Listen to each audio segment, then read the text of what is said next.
in deeper than I let anyone else before. Filling up with my broken pieces, took them all and made them yours. Didn't know what my heartbeat needed, skipping out, no I can't keep score. When I lose my breath, boy, you got me breathing. Oh, every little thing you do, every time you hold me, take me higher, higher. Every little thing you do, every time you hold me, take me higher, higher. Oh,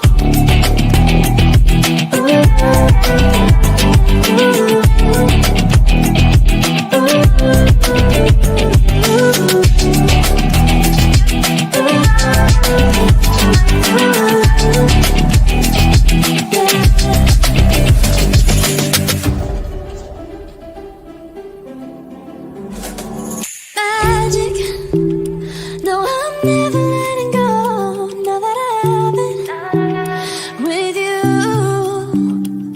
When you kiss me, it's like the stars fall out the sky onto my heart to cover up what I don't wanna show. I let you in deeper than I let anyone else before. Filling up with my broken pieces, took them all and made them yours. Didn't know what my heartbeat needed, skipping out, no I can't keep score. When I lose my breath, boy, you got me breathing. Oh, every little thing you do, every time you hold me, take me higher, higher. Every little thing you do, every time you hold me, take me higher, higher. Oh, you take me higher, you take me higher, baby, you take me higher, you take me higher, baby, you take me higher, you take me higher, baby, you take me higher, yeah, you take me higher, baby.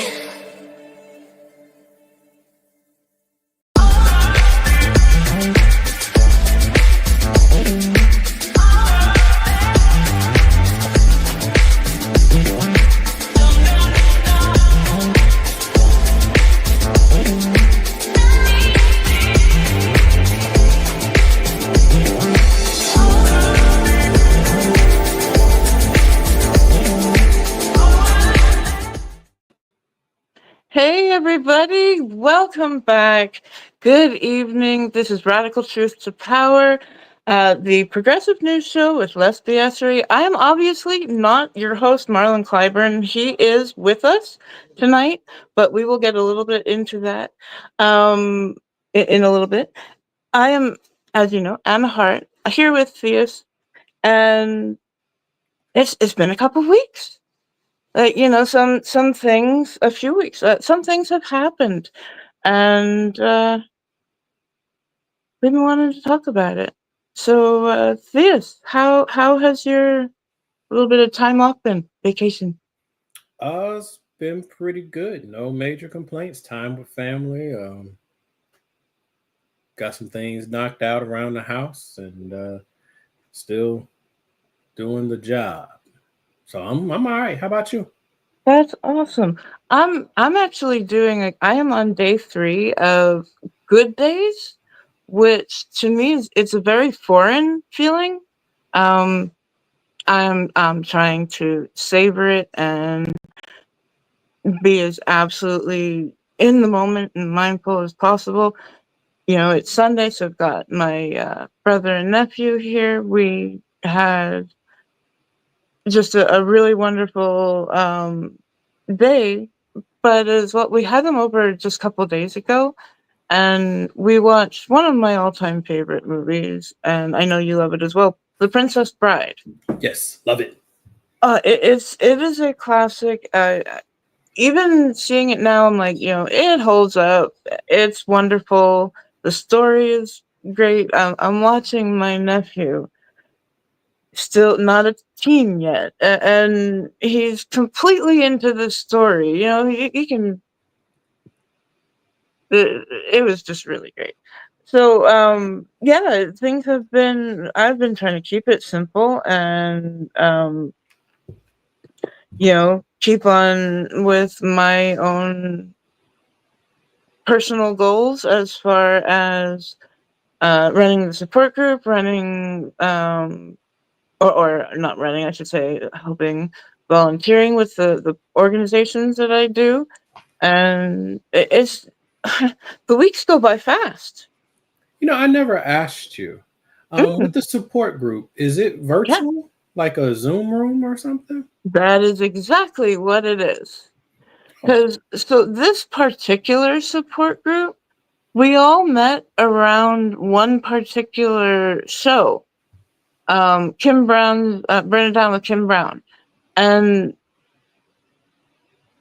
Kim started to talk to me about her experiences with support groups. We were in like an after show kind of a thing in Instagram where we were just talking with each other. And it's no longer just her in the show.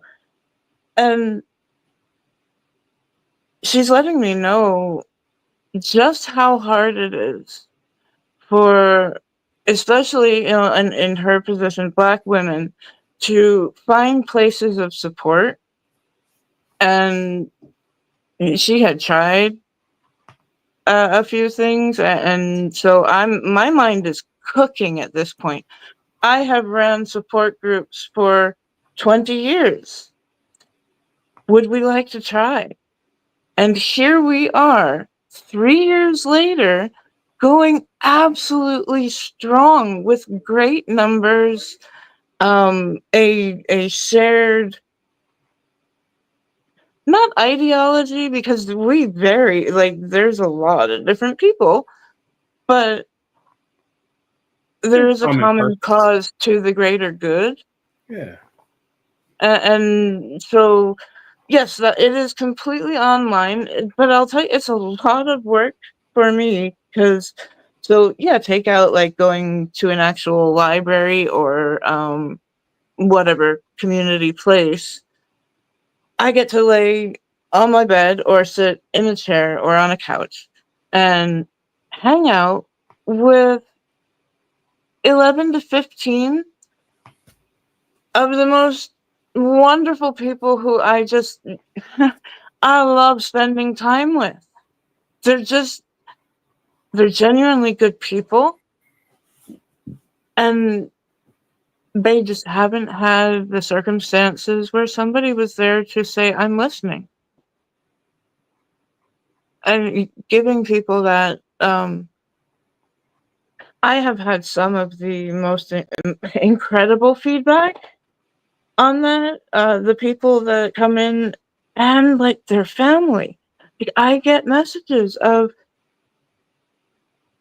I don't know, like what you do or what it is, but like I've noticed a difference in my loved one, and I can't thank you enough. Like it's those times when I am all the tiredness breaks away. It's like that's what I'm here for. Um, because I am on SSI. I struggled so much in the very beginning with what am I going to do to contribute.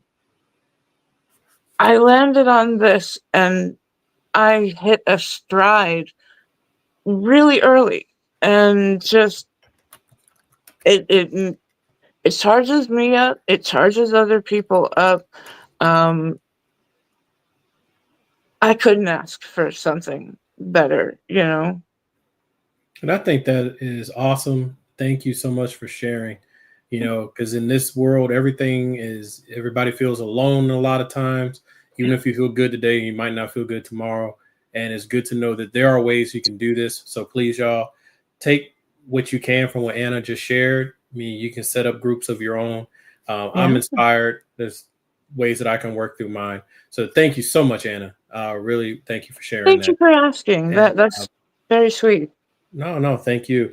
And I know you got to keep us moving. So Right. um, So okay, let's get into why Marlon's been sick. He's been a little under the weather. He's okay. Don't worry. Nothing big. But he is behind the scenes, and he'll be kind of, telling us when we need to move on. We do have a few videos. We have stuff to talk about. Let's get into it.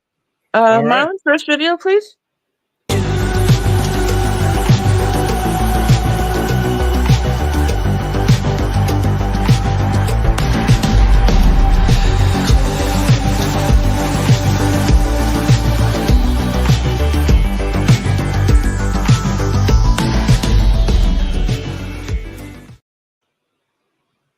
All right.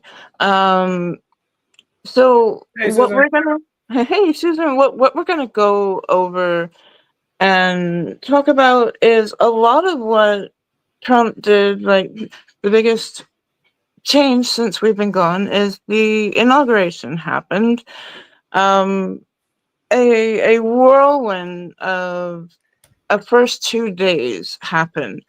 Leeja Miller put out a really great, concise video explaining what happened. And so we're going to take a look at a little bit of that. Again, Leeja Miller, thank you so much for the permission that you allow this. It really blows my mind every time I read that message. So, okay, I think we're just going to dive right into it. Marlon, please.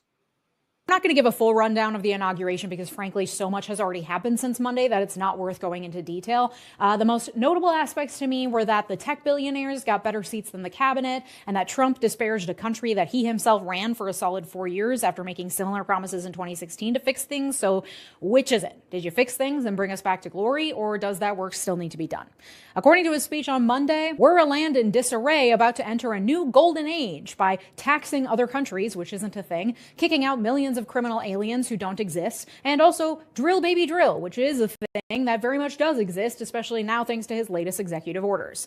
Oh, also, God saved him from assassination so he could come back and make America great. And the Gulf is now called the Gulf of America, and we're taking back the Panama Canal, apparently by force, but also we're not getting involved in new wars. Peace only, but the canal is ours. Then he saw Biden and Harris off with Melania at his side, dressed as the Hamburglar. Did I get it all? Great, let's move on, because Trump certainly did, swiftly passing 27 executive orders by my count as of around noon Eastern time on January 22nd, 2025. The National Archives keeps a historic register of all the executive actions pretty much ever taken. You can search them at archives.gov. However, it usually takes a couple days for the documents to be signed, delivered to the National Archives, and then published in the Federal Register. So the best way to keep tabs on what Trump is doing is by going to whitehouse.gov, Xing out at the corny pro-Trump video pop-up, and clicking on executive actions. And that will take you to the press section of the website where you can browse a number of different things, but you'll want to click on executive actions to get what he's actually doing that is official actions. Under presidential actions, you'll find a few different types of documents: memoranda, proclamations, and executive orders. They're pretty easy to decipher sometimes because the very first sentence of the document will either say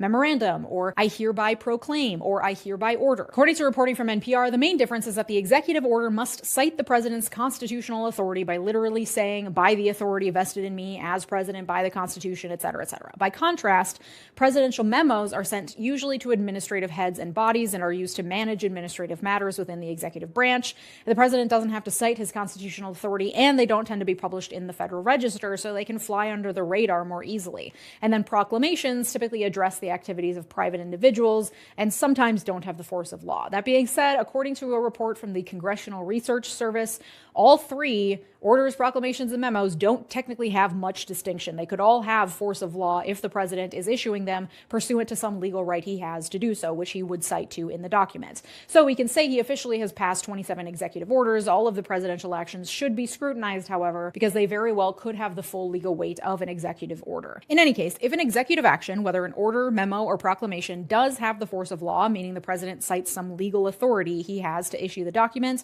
then it is the law. Congress can't override a presidential action unless it was taken by authority vested in the president by Congress itself. So Congress could say, hey, we take it back. You shouldn't have that authority. Okay, so yeah, a lot has happened, and this is just the beginning. I honestly, I didn't watch the inauguration. I didn't care to. I knew what was basically going to be said. and I enjoyed my day. I did, however, hear all the news briefs about it and everything from independent to more mainstream media and how they framed it. And one of the things I do have to say, I'm personally really grateful for ground news. You know, we're not sponsored by anybody. I don't want to get into like that. Like, we'll get there. I don't know how many um subscribers we have, but I did want to say, you know, thank you guys for uh bearing with the couple of weeks where we needed to be out for a little bit and charge up for this again. So he's basically at it. He had a, we said, a playbook from day one. He knew which executive orders he wanted and had some of them prepared by the time he arrived at the White House after the swearing in. So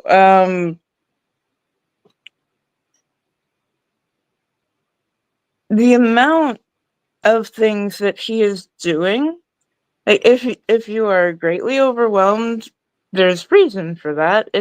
That is his purpose. He wants everybody overwhelmed, not sure where to look. So what I do there, and I don't know, Theus, you might do something different. I choose kind of three major things that I really want to keep my eye on. Keep my eye on that, you know, say these news items please pop up, you know, notifications with things are great. We can look at what we want to look at and keep the rest to a minimum in the background.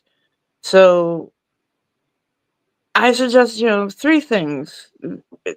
Hopefully this is something that you're already going to be maybe volunteering about, or at least contacting other people about and seeing what is possible out there. So things like Social Security, vets, civil rights, specifically gay and transgender rights. There are a lot of things rolling very fast, and it's called, on the one case, shock and awe. In the other case, Bannon called it something, flooding the zone with stuff. with information. And it's meant to make you overstimulated and shut down. Yep. Make you feel everything's hopeless. So if you just grab onto a few things, if you can't do that one thing, you know what you can do, know your limits. And also know when it's time to turn off the news, because everybody needs a break every now and again, and you know, breaks will look different to different people. Yeah. When I say that, I'm thinking of when I break with a certain cause, women's health, I am then more looking at, okay, I gotta concentrate on the support group. Things run in a wonderful rhythm when it's right. I don't know, that's the best I can put it. And so don't get too tripped up about how fast things are going.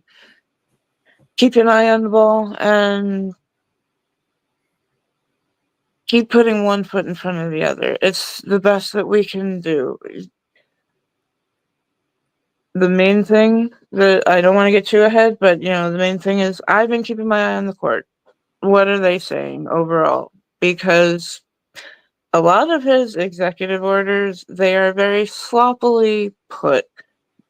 It's very broad. It's he still comes from a place of inexperience where he's not writing the best of he's not writing it. The people who are doing it, are obviously not yeah, for experienced, sure. like you said.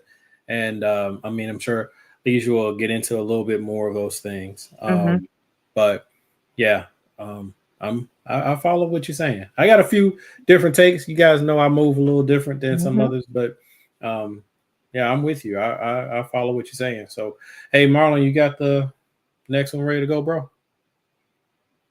Because executive orders cite to his authority from the Constitution, it is only through judicial review that that power of the president can be checked, which is why, in response to this flurry of presidential actions, we are also seeing a flurry of lawsuits. But we'll get into that. First, let's do a quick review, because while there is much in the news about TikTok and Elon Musk and other tech billionaires and Pete Hegseth being a drunk, et cetera, all of which are important to talk about, but all of which are much flashier than presidential actions published on whitehouse.gov, it can be easy to get distracted. But it is our civic duty to be watching like a fucking hawk. Okay, the first few actions are official nominations for cabinet, cabinet level, sub-cabinet, and acting cabinet positions, etc. Those are names that have been dropped already. This is just the official means by which the president submits the appointees for consideration by Congress. Then there's a proclamation that the flag always be flown at full staff on Inauguration Day, because Trump was a big baby about it being at half staff still to honor the death of Jimmy Carter. Okay, so the first substantive executive action was taken January 20th via an executive order titled Initial Rescissions of Harmful Executive Orders and Actions. And this action rescinded a long list of Biden-era presidential actions. So Biden's memos, proclamations, and executive orders, which is kosher. A successor president can rescind previous presidential actions. A large swath of the rescinded Biden-era actions were related to what conservatives generally would call diversity, equity, and inclusion, so anything that mentions race, gender, or sexual orientation, including protections for trans members of the military, for example. There are also several revocations of actions meant to protect the environment and of actions meant to manage immigration, migration, family reunification, and refugee resettlement. But others were also included in the mix, including a Biden executive order titled Safe, Secure, and Trustworthy Development and Use of Artificial Intelligence. That one's gone. He also revoked Executive Order 14087, lowering prescription drug costs for Americans, which lowered drug costs for people receiving Medicare and Medicaid. He revoked Executive Order 1407, titled Advancing Effective Accountable Policing and Criminal Justice Practices to Enhance Public Trust and Public Safety.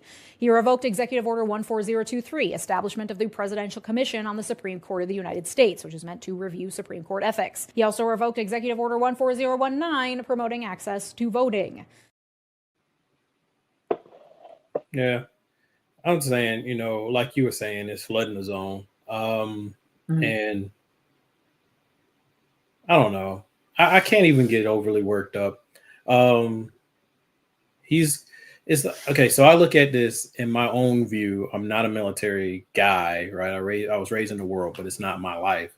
I look at it like we're in the midst of a war, and right now the other side has the upper hand. They have better resources. They're better organized. They've been taking it serious far longer than our side has. So it's like you have the Continental Army or whatever. No, we got the Redcoats, and then you got like the Continental Army or whatever the right one is. I don't care about y'all's history like that. But it's basically organized military and ragtag resistance fighters, right? Right. And that means you're going to lose a lot of things, and there's going to be a lot of damage done that you can't directly answer because you didn't do what was needed before we got to this point. Yeah. So now we have to deal with some of the consequences. So getting stressed out about some of the consequences that are our own fault for not taking more serious and being more intelligent and level-headed about how we were approaching it, that's on us. And so we can't go back and undo that. You can only fight from here, right? And so he's doing these things. The worst one, I mean, all these are bad, but the worst one out of the video Leeja just was dropping for me was the one about the prescription drug costs. Because I'm like, it hasn't been around long enough for anybody to truly understand what it is, but it's what it signifies, right? That was put in place to help people who are older or with a disability or with income restrictions be able to afford life-saving medication. That's the whole purpose for it, right? Yep. The rest Yep. of us are still paying what we've always had to pay. So it's not like they're losing a lot of money here. So Mm. the message here is that they don't want to care for the people who need care. That's the message. And Mm-hmm. the fact that it was one of his first moves tells you about the temperament and the ideology of the people who are now in charge. For sure. And um, we know there are certain minorities that they tend to get hit in the first few strokes. And now there are people who are not used to being in the front theater, let's say, because I come from military family as well, grandparents, and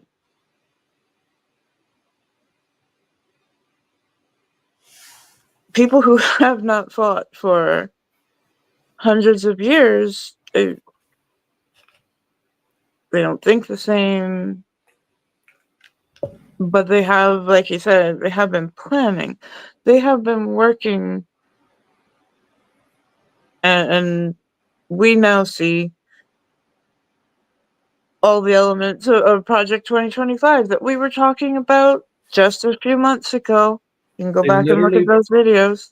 they literally wrote it down and put it in a book. They're You know, happening, and so but yeah, Theist, you're right, because losing your head is not going to do anything but bring your own anxiety up, and it's no good. Um, may I'm I? not saying stuff down your emotions. No, I was going to say on that particular note, and this is where I know you do not agree with me. Okay. Sure, go ahead. All right. But I need people's anxiety to rise. I need Mhm. people to finally take some things serious. Generally I agree speaking, with that. the people on the resistance on the left are some of the most medicated, I'm talking about emotionally Yep, medicated people yep, I've ever seen. Like we all just want to be happy and at peace. And this is disturbing my mental energy, right? And I'm being a little bit tongue in cheek there, but I'm saying like, yo, if there's a time to be angry and to be yeah, deliberate about your actions and to actively be getting with people and figuring out how to help take care of things and not just how to cope with the current chaos, but how to fight back and have a better ground going forward. We still aren't there. no, You got pockets of people, but it's the same pockets who are already doing right, it. Most people are just like, I don't want to look. I don't look. I'm like, come on, y'all. This is why we're losing. And this is why people who have been working for a long time and have been lying to ourselves, saying that, oh, once it gets difficult, more people will get ready and get involved. And then we're looking around and they're like, no, the natural inclination of people is to try to force reality to fit their imagination. Our mm. natural reaction is to find a way to cope. Oh, for sure. I think though that we all cope in very different ways. I could give you my anecdotal experience. That doesn't mean a whole lot in the grand scheme of things. I know people are doing um, what I call a turtle response inside their shell. They don't want to believe what They is don't believe it's this happening. bad. They don't want to believe it. And little by little, the policies will start to unfold. So this is what I want you to get back to, Leeja. When it comes to what kind of stuff do I follow, yes, I do think that following what policy comes out of the White House is a good thing. You know, don't have to do it every day. I was saying, but also following your own representatives, senators, your state people, And having a heightened awareness of what is going on around us, I am asking people to try. Yeah. I am I'm asking my neighbors to try. I have been asking them. That's true. I am trying to think of some new ways to look Yeah, at it, 'cause that's bring kind it of my up. point. You are already doing these things. So like I know, yeah. the people like you are already doing it, right? What I would like to We say have before we seen move a to the next little bit video, of an increase because, like, when the demand comes for it, when the shock hits, when Roe versus Wade was taken down, like, a lot of us said, no, okay, this can't go on, mhm, and we did sign up. Yeah, some of those people faded away and turn around and when voted for him anyway. it wasn't so urgent. It didn't feel so urgent, but there are still stories of women who are getting shut out from 3 different hospitals. It's horrible stories. Now, The the point I was policy is making, allowing this. no, Sorry? certainly, the point I was making as we get ready to move into the next Yeah, one yeah, is it's we need to all ask ourselves individually, what are you going to do about it, yeah. right? Because that's what's What is missing. your aim? That is what's missing. Right? We Mhm, can all talk about what's going on and cry together about how scared and stuff we are. What you gonna do about it? But mhm. don't answer that now, y'all. Let's move into the next one and carry through. Okay, Alright. so that was all just in his first executive order from January 20th. Let's keep going. His actions fell under a few broad categories, so I'm going to go through them by category to keep things easier to follow and remember. Those categories are general federal administration, environment, immigration, identity based issues like gender and DEI, international issues, and a category I'll call general politicking, which are mainly just there for the show of it all. So, let's go down the line. General Federal Administration. He issued a number of administrative memos aimed at executive branch workers. This included a full hiring freeze, a return to full-time in-office work for all federal executive branch employees, and a memo titled Regulatory Freeze Pending Review, which barred all agencies from issuing any new rule until a department or agency head appointed by Trump reviews and approves the rule. This ensures that all future rules created by any agency must be approved by someone with direct loyalty to Trump. He also issued an executive order titled Restoring Accountability to Policy Influencing Positions Within the Federal Workforce, which reinstated Trump's executive order from 2020 titled Creating Schedule F in the Accepted Services, but expands it beyond Schedule F to anyone who has a policy/career position. Basically, it revokes employment protections for tens of thousands of federal employees, making it easier to fire them for political disloyalty. The order explicitly says that workers don't have to pledge political loyalty to Trump, but the implication is there. If you do not perform the duties ordered of you by the administrative head appointed by Trump without question, then you will be on the chopping block.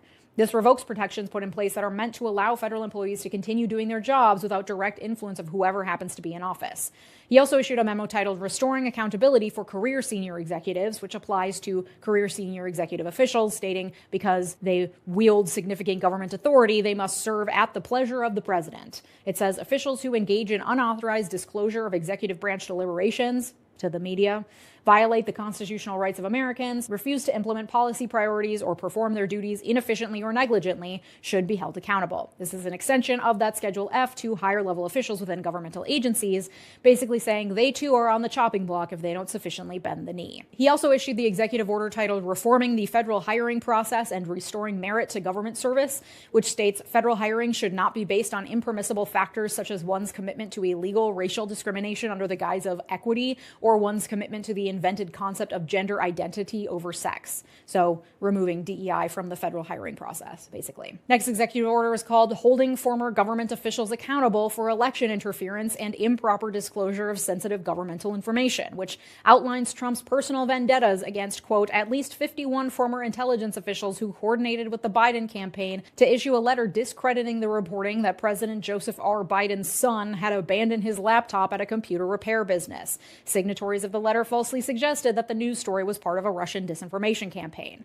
And it's against John Bolton, his former national security advisor, because he wrote a memoir, quote, rife with sensitive information. It then revokes security clearances for those intelligence officials and John Bolton specifically. This one was petty. This is ridiculous. But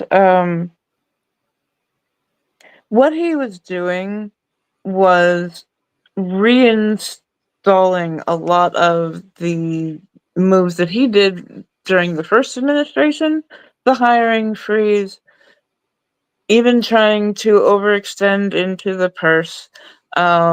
He tried a funding freeze. The revoking of civil rights, and certain things that he's getting pushback on, like citizenship, where you're born, and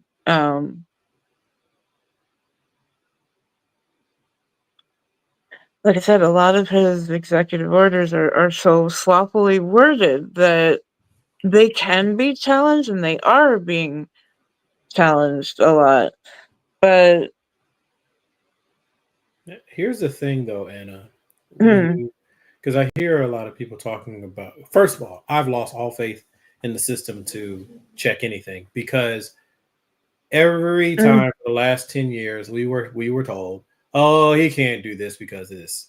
Oh, he can't do this because of this. Oh, the courts will do this. Oh, the military will do this. Oh, and every single time they for failed, sure. and he just continued on his merry way. So I don't believe Yeah, anybody's coming to help us. I think this administration's here to stick, and it is what it is. And we're going to either end up going into our new Jim Crow era, or yeah, we're going to end up in some kind of messy war or some craziness.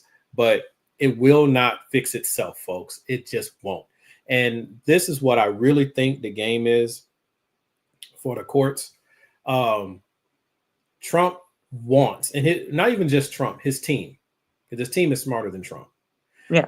Trump wants to create a mini Russia. He wants to make an American Okay. caliphate, and he wants to make sure as much money as possible flows up to his tier of leadership. That's what Trump wants. The Mm, ideology people are below him, but all of them are still saying, "Hey, we're the executive branch. The executive branch is the enforcement branch." Okay. So you can send it to Congress. Congress doesn't have an army. You can send it to the courts. Courts doesn't have an army. The courts mm, can't enforce anything. Right. yeah. And proof of this is you ain't got to go too far out. You just go into the 50s and the 60s when they were passing all these different laws. And basically, was it 1952? I want to say when they did the desegregation decision. Well, it took 20 years for that to be enforced across the board for the most part, and then longer than that in some places. So I think what Trump's game is okay, who gonna check me? Yeah. I'm gonna do what I want. You're gonna say it's illegal. It's gonna go through the courts. The courts can agree with me or disagree with me. It doesn't matter. If they agree with me, great. If they disagree with me, so what? Right? And each notch is doing, and this just hit me. For the Black community, it would what I've been screaming since Trayvon was murdered. It's not what's being said; it's what's being communicated. Right? For they kept killing us in the streets and broadcasting on national TV, and the major media we're the only group that they would let you watch someone get murdered on TV. We're the only ones. They weren't doing that with nobody else. Everybody's getting killed, but it was our group that you would watch on TV. You could watch this on primetime CNN. Black man dead, right? So it was the messaging that was being communicated is you're not safe. I think now, similar vein, the messaging that's being communicated is no one can help you. So they want to break down the energy of resistance. And the best way to do it is to keep making, like we say, well, the courts will do it. And then he'll be like, all right, well, here's the courts. Come on. Hey, courts, come here. Come here. No. Right? But And that's look my at thought. who are I could be on wrong. those courts. From the top ones on down,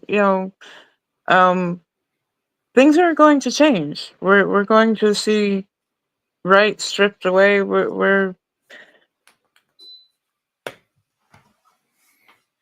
it's hard to believe that there are a lot of people cheering this on. And it's not hard for me to believe at all. And So, I feel you. mhm, Feel you. You know, you are that's mhm, beautiful things about you and people like you.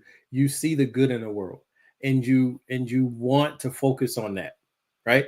Me, I see the good in the world. I just don't see where they win.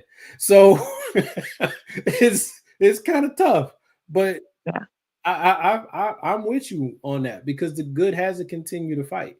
It has to, right? Is right. the world would be so much worse if there wasn't good in it, right? So yeah, I'm with you there. It's going to be interesting to see what continues to follow, but um, yeah, I don't know. I think what we have been seeing are, or at least one of the things that I have been noticing with certain people that I follow, and I do try to follow some mainstream. I want to know what's being said. I want to know how things are being framed. And it tells me a lot of where the general population is at. Because, like Rajiv said, we walk through life asleep. We have moments of fleeting wakefulness, and I am so intrigued as to whether Marcus Garvey and Gurdjieff, because they lived at the same time, um, I've never heard whether of what they. you're talking about. Hmm? Kajif, I'm not familiar. So, Gurdjieff was an American philosophist, and he wrote books. A lot of them had to do with this a collective unconscious and conscious. And one of his most well-known quotes was that we spend much of our lives asleep. Yes. The same message that Marcus Garvey was giving. Am I correct on that? Right? Was he the one, Um, I'm or sure he do I? did because he was trying to awaken the black power and love of self and all that. So one of his greatest quotes was "Awaken." No, I'm sorry. Up, you mighty race. You can be what you will. Right. So yeah, but the theme that you're touching on, I don't know if it's attributed to Garvey. I don't know. I just don't know. Mhm. I Okay. wouldn't doubt it, but I got it the first time I got it, which isn't where it first originated, was Mhm. Kwame Ture, because he was teaching that the responsibility of the conscious to make the unconscious aware of their unconsciousness, right? Mhm. So, like he was saying, it's not your job to make the unconscious conscious. It's your job to make the unconscious aware that they're unconscious, right? Yeah. Because that will start them on the path to consciousness, Right. right? Um, and then I've heard that a couple times in other videos. So it's like when you brought that up, I was like, wow, that's starting to percolate more out there because Yeah. it's important. A little late, but it's not too late. So Well, that's the thing. No matter what happens, it is never too late to either awaken your mind towards going towards the greater good, or opening your eyes and seeing the injustices happening out there, because there's an overwhelming amount. yeah, absolutely. Um, Absolutely. As long as you have breath, you have a chance. The thing is, which is where a lot of our political discussions have been over the years, mm, is the longer it takes for you to try, the harder it gets. So like when people would say this is the most important election of our lifetime, and they would get mad about being yep. told that. And it's like, yes, the reason why is because if you didn't do anything last election cycle, the next one's worse. So Hmm. 2024 was bad. 2028 is going to be worse. Like, plan for that, prepare for that. But I'm sorry, I'm waxing on. It is time for the next one. Yeah. So, like, just what I was Right. saying with the, get in touch with who's going to be in political power and who's going to be in civil power around you. All right, Marlon. Next video, please. Next category is the environment. His first executive order under this category is titled Putting America First in International Environmental Agreements, in which he ordered the UN ambassador to immediately withdraw from the Paris Agreement and any other similar climate change-related commitment under the UN Framework Convention on Climate Change. It also revokes the U.S. International Climate Finance Plan, which, according to the Congressional Research Service, quote, provides financial and technical assistance for climate change initiatives in the developing world. The original 2025 budget was around $3.3 billion, and I guess now is $0. Next executive order is called Unleashing American Energy and gets rid of, quote, burdensome and ideologically motivated regulations and encourages, quote, energy exploration and production on federal lands and waters. It also eliminates the electric vehicle mandate by removing any incentives put in place for the production and purchase of electric vehicles, including emissions requirements, and getting rid of subsidies like the electric vehicle credit that makes EVs more affordable. It is framed as a means of safeguarding people's right to choose what vehicle they want. It also names a number of other goods like light bulbs, dishwashers, washing machines, water heaters, etc. Again, getting at the subsidies and other governmental programs in place meant to assist people in making choices that are more environmentally friendly. It also revokes another list of past Biden-era presidential actions, some of which were listed in that first executive order, some weren't, all related to climate change and clean energy. It also revokes all guidance from any environmental agencies or working groups that were created under Biden, and it takes issue with things like calculations of the social cost of carbon and other harmful emissions, saying they're, quote, marked by logical deficiencies, a poor basis in empirical science, politicization, and the absence of a foundation in legislation. This executive order also terminates the Green New Deal, calling all agencies to pause the disbursement of funds appropriated through the Inflation Reduction Act. It also ties the increase of natural gas and drilling in the U.S. to national security.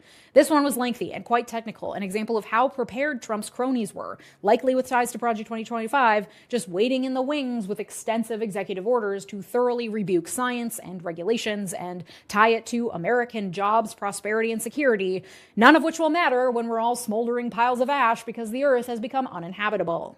The next memo has a fun name, Putting People Over Fish, Stopping Radical Environmentalism to Provide Water to Southern California. It's a memo to the Secretaries of Commerce and the Interior directing them to route water from the Sacramento-San Joaquin Delta to other parts of the state of California to help increase their water supply. He tried to do this before, but the state of California filed a lawsuit to halt the order in order to protect various species of fish, because it turns out it's incredibly environmentally damaging to reroute water like that. But according to Trump in this memo, quote, this enormous water supply flows wastefully into the Pacific Ocean, which is such a wild way to reframe the natural and normal flow of water that sustains life on this planet. The next executive order is called Declaring a National Energy Emergency. An emergency declaration allows for more resources to be dispersed to address the emergency. By declaring that we have an energy emergency, he is ordering agency heads to use all emergency authorities available to them to facilitate the production of domestic energy, including through eminent domain and the Defense Production Act, which allows the government to forcibly obtain land under certain circumstances. Because it's an emergency, that also means that there are loopholes within the EPA and Clean Water Acts that allow them to forego certain testing and regulations around environmental protection. Oh yeah, because it's an emergency, the Army can get involved as well. National security is a powerful argument in favor of doing all sorts of heinous things. Yeah, Trump had said at one point that he turned on the water from the Pacific Northwest, let it flow down into California. He's making all kinds of really wild claims. Once again, that's throwing a whole bunch of different things at us, hoping that we will be looking here, there, and everywhere, while some policy either gets revoked or gets put into place with this administration. As far as the environment, I have very little hope. His rhetoric has not changed, and we're going to try our best as individuals, but it was going to take major corporations doing things. That is not going to happen at all now. We were late before, but anyway, CS, do you have anything you want to add? Not a whole lot. I think so. For me, one of the lens that I like with politics is who does it help, who does it hurt, and who gets paid. Mm. Yeah. So, like with the California water thing, it's largely symbolic. Um, who does it help? Private industry. Who does it hurt? A blue state. And who gets paid? Private industry. Like if you kind of really look at how Trump is moving, the white nationalist, overt and covert racism, those things are to keep the most active parts of his base engaged. It's giving them emotional catnip, right? Mhm. But he himself, I don't think he really cares about that. He's more focused on the kleptocracy piece. So it's how much money, how much wealth can we extract, and how much more can we place ownership of major industries into the hands of people who know that they owe that access to me. Mhm. It's the Mhm. Putin playbook, right? Putin made a lot of people rich. And by doing so, they are obligated to take care of him. So he doesn't have to get the money. They have the money and they'll do whatever he says. So their money is ultimately his money. Right. And that's kind Mhm. of how it moves at that level, you know? So that's what I would encourage people to kind of look at, who does it help, who does it hurt, and who gets paid.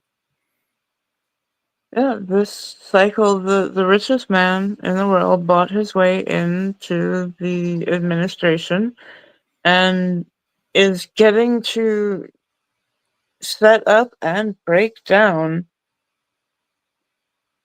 many different regulations. And All to benefit his industries. yeah, when you look at his inauguration and you saw the billionaires, I saw a picture of, Mark Zuckerberg, Elon, Bezos, um, I think. all the big names that we know, and they're right there. His cabinet was behind them. They're not hiding it, and finally, this is being said as well by the mainstream, and it's been said by many independents for a long time. We are at the mercy of billionaires who just want to make a whole bunch of money off of us, and they're going to keep on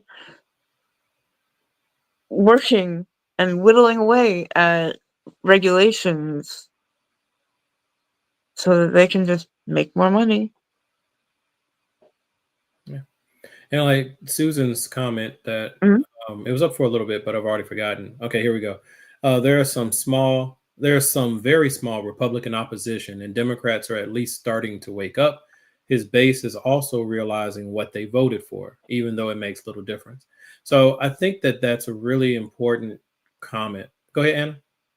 In tiny pockets, as far as his base is waking up, yeah, there are people who are like, wait a minute, I didn't vote to get my family deported, but here you are, you're feeling some of the effects of this, but you didn't think it was going to come down to you. I've seen quite a lot of That's the conservative, man. FAFO, and but is that representative of the majority right now? I would say no. And also, what I would say is, I literally think of conservatism as a mental illness. All right. So Mm-hmm. it's a very weird way of engaging with the world. It's fear based, it's backwards looking, and it's very me centered. Right. So Mm-hmm. um, it's the same thing that I have long bemoaned, and a lot of people like me have complained about when you talk about trying to break through to Right. people, white Southerners or whatever, saying Amen. just gotta get one by one and blah blah blah. And I'm like, if it takes someone, it takes a situation personally touching you for you to view it as not just real but important, then to me that's a mental illness. I'm sorry. Um, I agree. You so lack empathy, plain and simple. yeah, you lack empathy, but it's like that's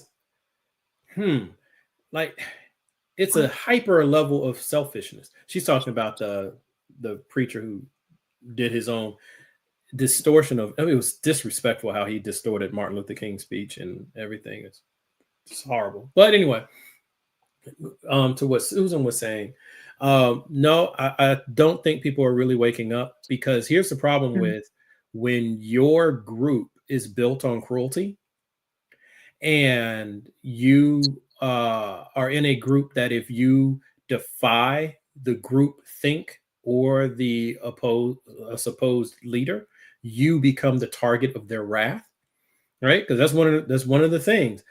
Nazism did it, conservatism does it, hyper Christianity does it. Every group, like a group that's stuck on an ideology, they self-police. And one of the ways to keep people in the group is to make it painful for you to leave the group. So these people, if something happens and there's like the lady who's like a prominent Republican or something, and her husband just got deported. Well, Right. when she was rah, rah, rah, rah, all the illegals, all her crew was like, yeah, girl, you right. Yeah, girl. But the moment her husband gets deported, she knows she can't be but so loud, because her own crew will turn against her. Her own crew. Right. Because now you're the weak one. You're the one who was impure. So that's why I don't think they're really waking up, because the fear motivation is in there to keep you under control. You know what I'm saying? No matter how much it hurts you, you learn how to shut up. And then the Republican resistance, nah, they're not resistant. There's no Republican resistance. There's some Republicans who don't like the cruelty. That's it. That's it. They would be a little more quiet about it, right? And dignified in their oppression. Right? There's Republicans who are all for taking the money and the Christian caliphate, and they're all for all of that. What they don't like is all this racism. They don't like that. Right? That's not resistance. Right. That's, got a disagreement here. But yeah, it's yeah. But as to Tracy's question about the preacher, yeah, my thoughts on him is it was disgraceful. Some people should be seen about, and he should have a meeting with some people who don't like what he did. But that's what it is. I mean, people are doing what they're doing. He's doing his grift. He made money off of it. The dude literally went up there, bastardized Dr. King's speech, made it like an ode to Trump, as though Martin Luther King would be supporting MAGA, and then turned around and launched his own like Bitcoin or cryptocurrency, had the money run up real fast, cashed out, money went to zero, but he got his. So now he's a millionaire off of that one speech. So he did the hustle. He went out there and did the hustle. And it was, the worst part about it is, for those who choose to see us in the light that they choose to see us in, he played all of the roles. He did all of the things that they use to criticize us. Personally, I don't much care about that, because I don't relate to him. Right? He's the kind of person that I would say needs to be excommunicated from the community anyway. He doesn't reflect on me. But if you value, sorry y'all, if you value what white America thinks of you, then what he did really bothers you, because he embarrassed you in front of them. That's my thoughts on the preacher guy. I hadn't really heard of that. Yeah, it's a small story. It's a small thing, but it's really disrespectful. Hey, so good hour, first hour. What you think? Yeah, we've had some, good recaps. We're not going over a whole lot of new stuff tonight, but do we want to take our 3 minutes? Yeah? Yeah, Okay. sounds good. So, Marlon, if you would roll us into some nice music, please.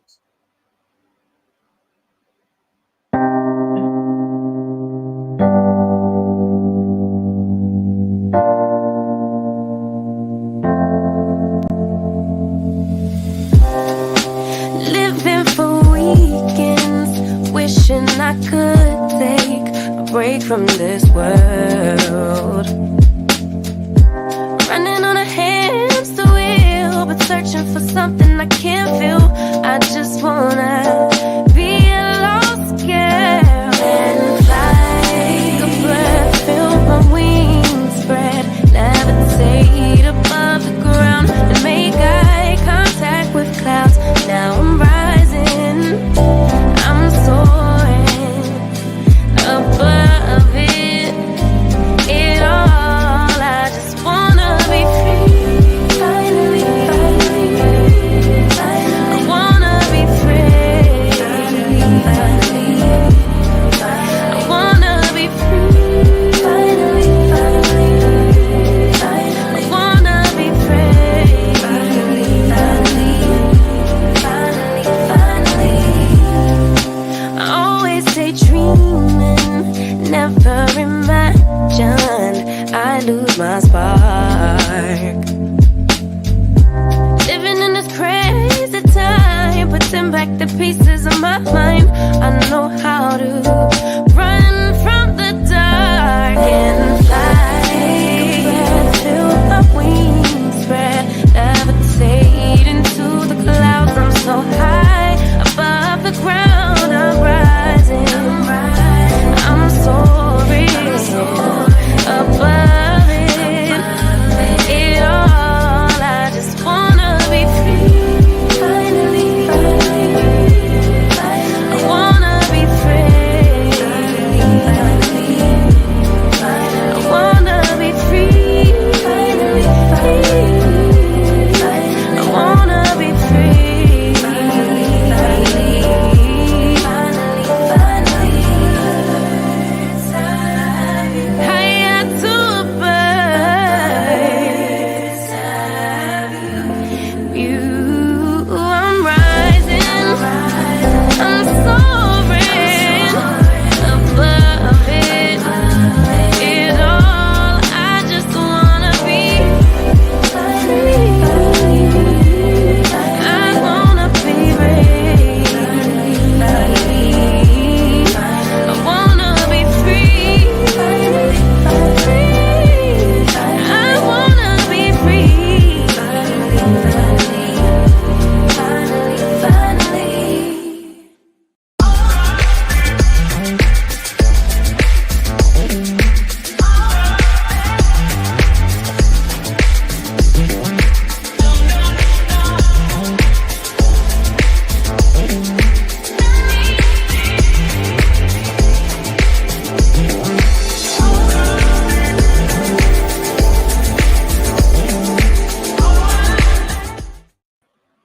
We are back, and without further ado, let's go ahead and pay those bills. Please do not forget to go to patreon.com/Tracy Media Fan. Help support Tracy in all of her endeavors. Please do not forget to go to Anna Hart's website, borelli.etc.com. Learn something that you didn't think you need to know, but you should. Please do not forget to go to Thea's website, ourunitedcore.com. Communities build movements. Please, if you need to reach me, you can do so at radtp@outlook.com. That's RADTP@outlook.com. Let's go ahead and get into the Mama Heart Hour, and I'm out. All right. So, we're gonna just roll right back into a video. Marlon, please.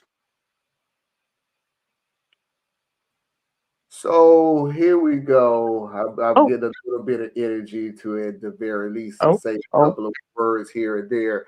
So we're going to go ahead and get into what I am describing as some of the most important subjects that not only did we know what's going to come, we knew what's going to happen, but now it's affecting an abundance amount of other people. Immigration, DEI, international, and just the last video of the night is just a bunch of word salad, basically. It's just throwing a whole bunch of stuff out there that don't mean jack squat. He just felt like throwing it out there just to throw it out there. But let's go ahead and get it into the first one, and that is immigration. And there's 2 videos on that. Next category is immigration. First, we have the proclamation declaring a national emergency at the southern border of the United States. Pretty self-explanatory. When a president declares a national emergency, it allows for the use of extra force and funds directed at the declared emergency. Great for reacting to floods and fires, not great when directed at individuals, usually. His declaration includes that the emergency requires use of the armed forces and gives the Secretary of Defense, who I'll remind you will likely be the incredibly unqualified Pete Hegseth, whose former sister-in-law just released a sworn affidavit saying his second wife was physically afraid of him and had a secret safety word with her just in case. Hey, if you need a secret safety word with someone to protect you from your partner, that is abuse, okay? Anyway, old Pete, once he's confirmed, will have the authority to order as many units or members of the armed forces down to the border as he deems fit. Next executive order is titled Clarifying the Military's Role in Protecting the Territorial Integrity of the United States, and orders the armed forces to, quote, prioritize the protection of the sovereignty and territorial integrity of the United States along our national borders by repelling forms of invasion including unlawful mass migration, narcotics trafficking, human smuggling and trafficking, and other criminal activities. This, combined with the National Emergency Declaration, just makes it easier to send troops to the border. Next executive order is called Realigning the United States Refugee Admissions Program, which suspends the U.S. refugee admissions program until such time as the further entry into the United States of refugees aligns with the interests of the United States, i.e. never, at least according to Trump. Again, it's all about public safety and national security. Historically, the government gets away with doing a lot of heinous shit to people in the name of national security. So anytime national security is invoked, my ears perk up because it's a convenient catch-all. TikTok ban, national security. Rejecting refugees, national security. Internment camps for all Japanese Americans, national security. Next executive order is called Protecting the Meaning and Value of American Citizenship. This is the one that reimagines the 14th Amendment to no longer grant birthright citizenship to anyone born in the U.S. to parents who aren't citizens or permanent residents. The language of the 14th Amendment says, quote, all persons born or naturalized in the United States and subject to the jurisdiction thereof are citizens of the United States and of the state wherein they reside. The executive order claims, quote, the 14th Amendment has never been interpreted to extend citizenship universally to everyone born within the United States. The 14th Amendment has always excluded from birthright citizenship persons who were born in the United States but not, quote, subject to the jurisdiction thereof. Which is not true, and an absurd stretch of legal language. The 14th Amendment was passed in the wake of the Civil War to grant citizenship to African Americans and clarify who is a citizen, a question that was deeply debated prior to the Civil War. There is extensive contemporaneous evidence at the time the 14th Amendment was written, and I think they'd be hard-pressed to prove the language, quote, subject to the jurisdiction thereof, somehow excludes people whose parents were not lawfully present or were here temporarily, as this order asserts. It is commonly established law that wherever you are physically renders you subject to the jurisdiction of that location. If you live in Minnesota and are speeding in Ohio, you better bet you're subject to the jurisdiction of Ohio's driving laws. If you live in Mexico and you are speeding in Ohio, you will also be subject to the jurisdiction of Ohio's driving laws, whether or not you are in this country legally. To say that the child born within the United States to a person here illegally is not subject to the jurisdiction of the U.S. is legally absurd and is already being challenged in court. Trump also does not have the authority to interpret what the Constitution means or to override the Constitution. That is the sole purview of the courts or through the passage of constitutional amendments. Yeah, dehumanizing is the point, and that's why they keep pushing this rhetoric that they are illegally crossing the border. Their crime is not having papers. It should not be the huge criminal offense that many MAGA make it out to be. But, you know, I just wanted to remind people, yeah, being people, not illegal. But dehumanization is the point here. He has worked hard, Trump has worked hard for months, years, in fact, Sorry, I've got a dog howling right outside. Safi, please.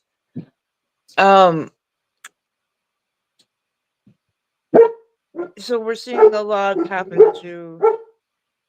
I'm so sorry. We're seeing a lot happen to immigration, and Theus, can you? Yeah. Sorry. Immigration's an interesting one. And it's one of the points that I've sloppily made in the past, and I'm probably going to sloppily make it now. Sometimes the truth is good enough that you don't have to embellish it. And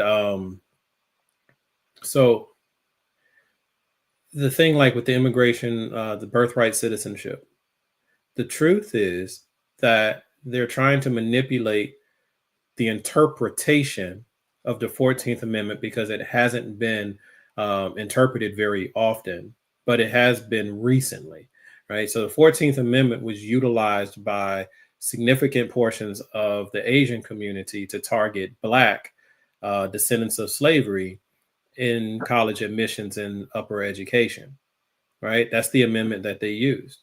14th Amendment was literally one of the amendments passed, 13 and 14, to give my ancestors rights in this country.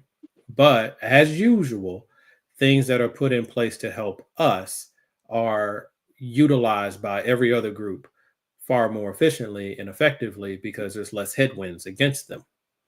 So I think it's important to kind of keep in context that even though they're using the 14th Amendment to attack the immigrant population, that we need to always keep in mind the people doing it are your enemy.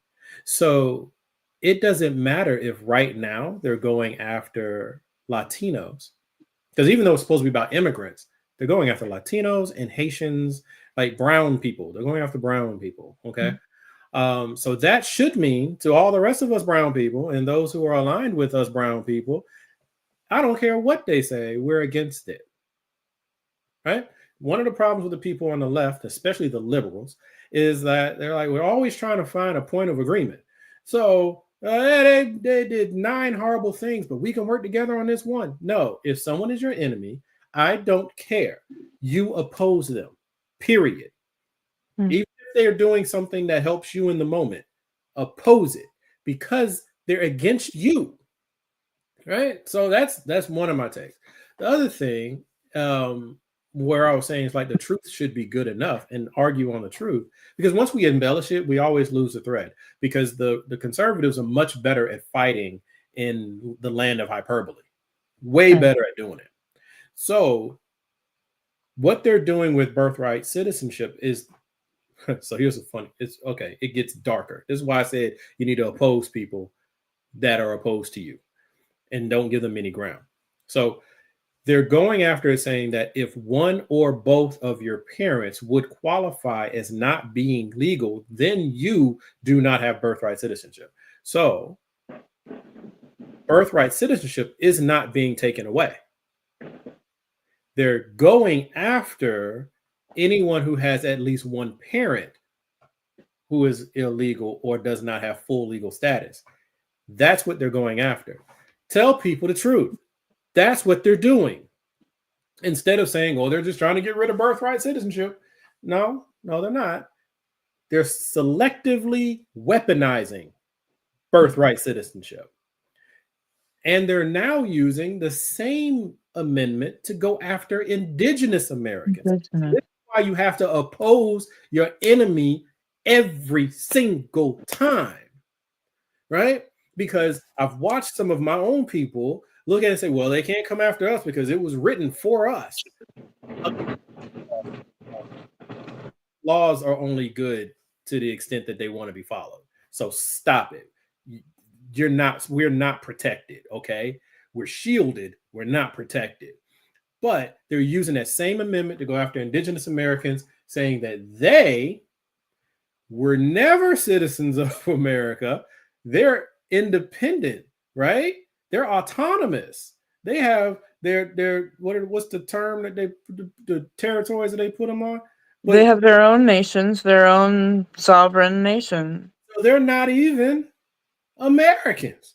So they don't get birthright citizenship because they are different. even though there was an part of the amendment, I don't know which one it was, I think it was the 15th or something, might have been part of the 14th, that gave them their citizenship, but it came late. I think it was part. Yeah, Right? it was But tacked either on. way, they're trying to deport indigenous Americans Yeah, because they're saying you might have been here, but you were here before America became America, and now America is America. So you need to get off of our land. so you are Right? not American. Exactly. So this is once again why you have to oppose. You got to know how to fight. You got to learn how to fight. You got to learn how to stay angry. Yeah, All right, stop this crap, man. I'm so sick of this. I'm so sick of it. Like you're always trying to find this happy place. Stop it. You don't deserve a happy place. We do not deserve a happy place. Not right now. Right now, you need to be disturbed. Right yeah. now, you need to be angry. Right now, you need to be motivated. Once you get done doing the work, then the people that you did the work for, they get to have a happy moment. Mm-hmm. But you're the workers. We're supposed to be the workers. You don't get happy moments. Stop it. Stop it. It's just sickening. It's sickening. And I know right now I sound kind of like Anna Kasparian, but she was wilding out on a whole nother thing. But anyway, I'm just saying, Yeah. like, come on, guys. Come on. But yeah, the 14th Amendment, I just think it's important to actually couch it for what they're actually doing, because then you Yes. don't get lost, right? Because when you just say they're going after all birthright citizenship, then like the black people get mad because we know the 14th Amendment was written for us, but we don't understand the context, right? Mm-hmm. Mm-hmm. And then we end up reacting the same way that our enemies react to different things. DEI, CRT.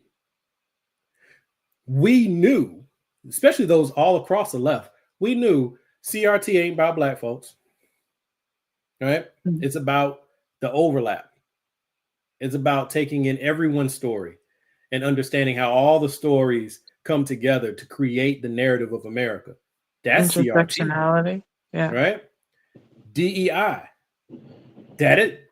People thought it was black. It ain't black. That's why it's crazy that we keep getting so mad about it. We aren't even the main beneficiaries of DEI, but we keep getting mad about it because we're thinking of it the same way our enemies think of it. Ooh, they're coming after us. Yes, they are coming after us. And they're coming after every other group too. And if you would stop letting them turn everything into black versus white, you would be able to create the alliances that you need to fight a better fight in the moment. That's my take on that one. Yeah, one of the things that the queer community, we kind of folded in on each other, and like right after the election they said, okay, right now we can't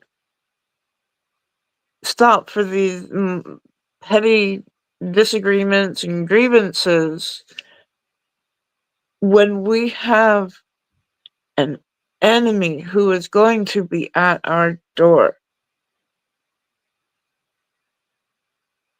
And so, yeah, we're trying to learn our lessons on that as well. As far as I think it's important, as you said, to remind people that the 14th Amendment was brought forth because of, for Black people. There is the,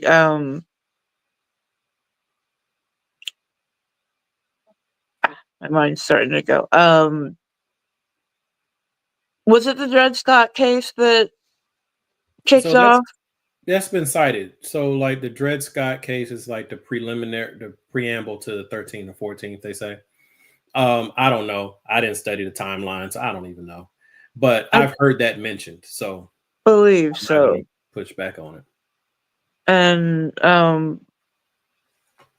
but once something is made into law, every group is going to look at this law and wonder, is this protecting us?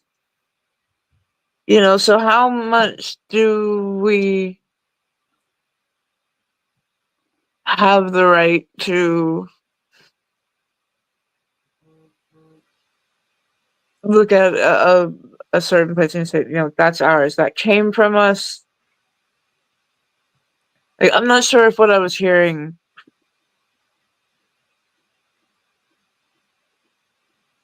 And now I'm So not sure how to it's ask. not so much about ownership, right? Because you don't Yeah. own anything, and Okay. especially as descendants of enslaved Africans, we really don't own nothing. America's been our enemy since day one, and I still stand on that. Unfortunately, we have a sickness within our community that keeps trying to find a way to ingratiate our way into this country that hates us. But that's another story for another time. But when I hear people talk about how, hey, the 13th and 14th was literally written for us, it's because it was, right? It That's fact. literally was. Yes. And the queer community and women and immigrants and all y'all were afterthoughts to it. Yeah. And it's because of us dying, us spilling our blood, Yeah. us going through these things, that the rights were expanded, right? Like when they put into the civil rights legislation, they came in the 64, I want to say, when they put the women's rights into that one, it was done 67. in hopes of breaking the legislation, because they were hoping that white men would be so against women getting these rights that it would kill the bill that was written for black people. But it didn't work, and it passed. Right? So women got their rights, we got our rights, right? All these different things.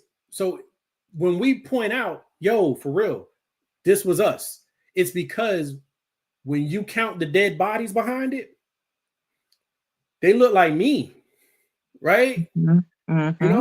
Everybody's suffering. Everybody's suffering. Is messed up. It's America is a twisted, entitled, aggressive nation. I get that. But that's what's happening when you hear us say things like that. Because what we're doing is we are still stuck in our trauma. So we sit there and we're like, wait a minute. When we were saying that this was happening to us, we were told we didn't understand our own lived experience. When we were saying that police are doing this, or the court system's doing that, or hey, here's the jure law and here's de facto law, we were told that we're just being emotional and overreacting, right? But now all those exact same things are happening to the Latino community in the form of immigration. It's happening to the queer community in the way of attacking the trans community. It's like everything that we've already been through, you're legit, these groups are going through it now and saying, hey, well, let's get some solidarity on. And we like, nah, for real. For 300 years plus, we have been saying, how about some solidarity? And when you add up the bodies, it keeps being our body. It keeps being our blood. It keeps being our souls, right? And then, well, what about, Schwarmer and all that? Hey, these were down people who were working for the right side of humanity. Thank you. But you could add them all up and they would become a rounding error. You see what I'm saying? Yeah, absolutely. So that's where that energy kind of comes from. And unfortunately, some of that energy, and this is one of the parts that I don't agree with. I understand it. I just wish we could get past it a lot faster than where we are right now. Okay. The second hour, yeah. So the fuck around to find out shit. Yeah. All right. First of all, yeah, some of y'all need to fuck around to find out. I get it. But I don't want anybody to go through things that could be avoidable. Yeah. So while at the same time I'm saying, yo, like everything I just said, all the stuff I just said, at the same time, I need people to understand that and internalize that and get to work. Even if you won't do it for me, do it for you. You know what I'm saying? Yeah. At the same time, though, what's up with all these people like expressing a sense of glee? Right? Like I'm one to be like, I'm hard-hearted, right? Like if the black community voted 80 to 85% in solidarity across men and women, if you averaged us out. Right. We saw this and was like, yo, no. Right. Right? It had nothing to do with Kamala, because most of us don't like her either. Never have liked her. But we looked at Trump and was like, no. Hell no. Right. Right? So we in solidarity voted this way. Yep. Every other group was like wishy-washy or heavily over here. And so we're sitting there like, nah, we legit did the right things yet again. We're constantly being called on to be the never mind. Marlon, I'll stop. I have seen some I didn't even see his note. oops. I had seen particular videos where people are from the Democratic left. They are taking joy in MAGA finding out what they voted for. I personally it is hard to pull up a certain amount of sympathy, let's say, but I am still always going to be an empathetic person, and when another person is scared, I'm gonna feel it, so No, I'm big on empathy too. But if yeah. you voted for this, you're my enemy. I have no feelings for you. Yeah, that, and that's where I don't understand where some of the people on the left are like, we need to reach across the aisle, and right now we're having enough problems talking to ourselves. I think, work on your own house first kind of thing, and then look outward. But anyway, Marlon, do we have another video? Next category is DEI and gender. First executive order is called Defending Women from Gender Ideology Extremism and Restoring Biological Truth to the Federal Government. Yikes. Basically, women have to be protected from men pretending to be women to gain access to single-sex spaces to assault them, a thing that literally doesn't happen. It establishes that the official policy of the United States is that there are two sexes, male and female. It identifies a female as, quote, a person belonging at conception to the sex that produces the large reproductive cell, and a male as, quote, a person belonging at conception to the sex that produces the small reproductive cell. We are, I guess, ignoring that there are intersex people who naturally produce both or who have chromosomes that fall outside the XX or XY binary. Many have already pointed out that scientifically this order doesn't make much sense, indicating the lack of knowledge of gender science held by whoever wrote this monstrosity. Specifically, the language at conception doesn't make any sense. According to reporting from Mashable, at conception, when sperm meets egg, all human fetuses' sex organs are identical because they don't exist, because it's a clump of cells lumped together at that point. And as the fetus develops, it does not have any testes, the thing that produces the, quote, small reproductive cell, until 6 or 7 weeks later, which is when the Y chromosome begins to express itself. Without the Y chromosome, the testes won't form and the fetus will continue to develop into a female. So basically, we are all ambiguously owners of female-like genitalia for a solid month and a half after conception. The absence of any mention of chromosomes or anything approaching science-based language in this order makes it incredibly vague and hard to enforce. This order also requires all official government documentation to reflect the person's sex assigned at birth and bars all federal agencies and employees from using the term gender and bars federal funds from being used to promote gender ideology. This is straight out of the Project 2025 playbook. This one is long, but if you're going to read any of them, I would suggest you read this order. I could do an entire episode just on this one, and I might just do that. The next executive order is titled Ending Radical and Wasteful Government DEI Programs and Preferencing, which claims, quote, the Biden administration forced illegal and immoral discrimination programs going by the name diversity, equity, inclusion into virtually all aspects of the federal government. And it calls for the termination of all DEI mandates, policies, and programs under whatever name they appear, because to them, DEI is so much more than the initiatives labeled DEI. It also calls for the elimination of, quote, environmental justice offices and positions, and pretty much anything with equity in the title.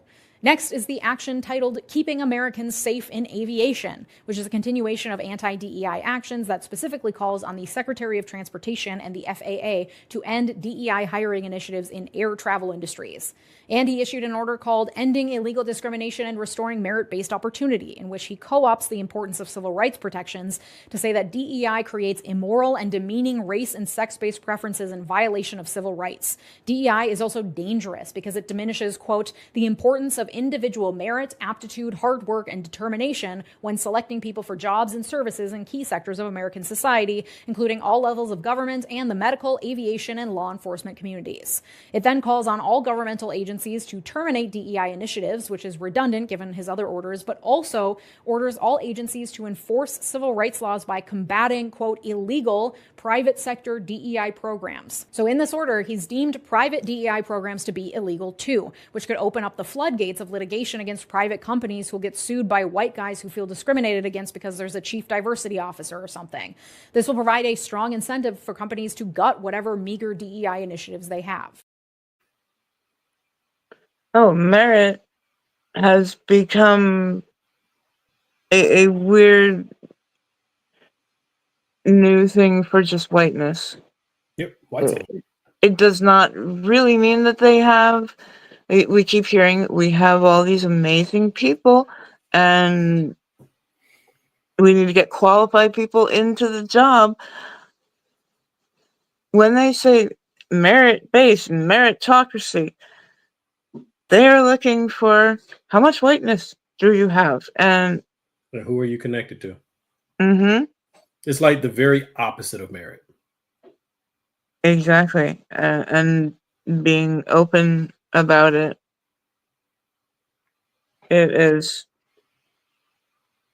Well, what I would love for people to do, though, Hmm. and I don't know, because we'll probably be punished for it, but okay. First of all, play the game, because this is where we are. And this stuff is all targeted at the government. So so long as you aren't dealing with a government contract or working for the government, this stuff really isn't about you. Okay. But that's why you're seeing a lot of these huge companies that are just getting rid of their DEI programs. And people are getting mad. And I think people are getting mad kind of like the wrong reasons or wrong way. It's not that they're getting rid of DEI that should matter to you.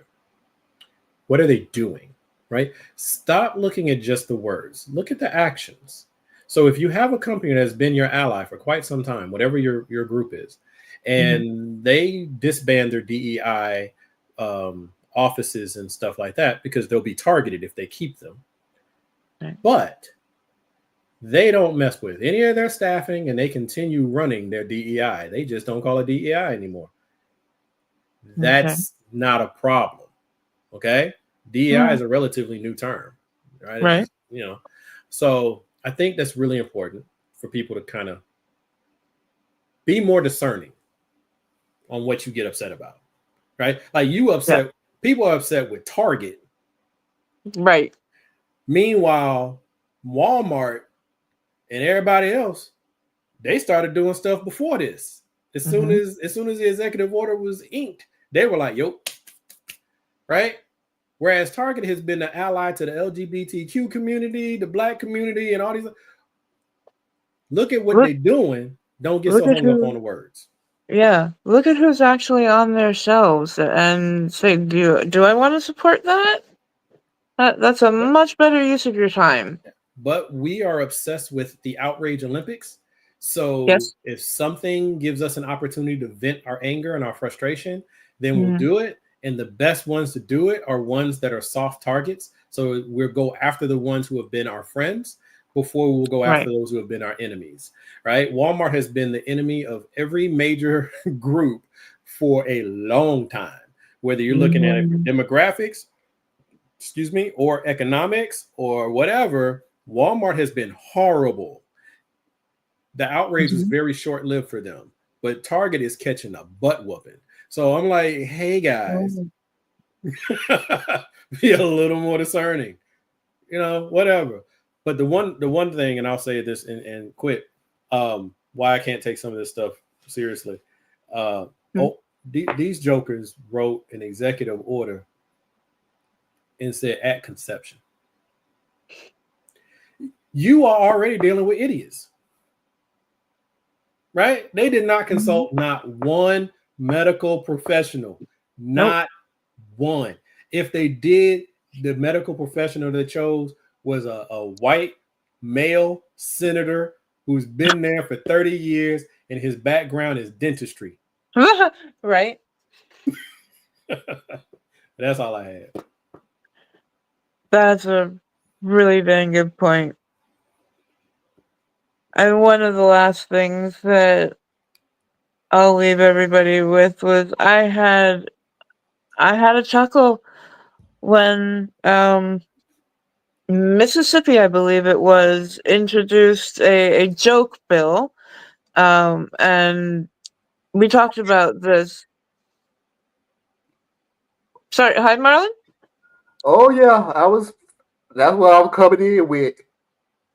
The little and I hate to be The graphic about it, but the little masturbation bill with basically saying, uh, contraception begins at erection.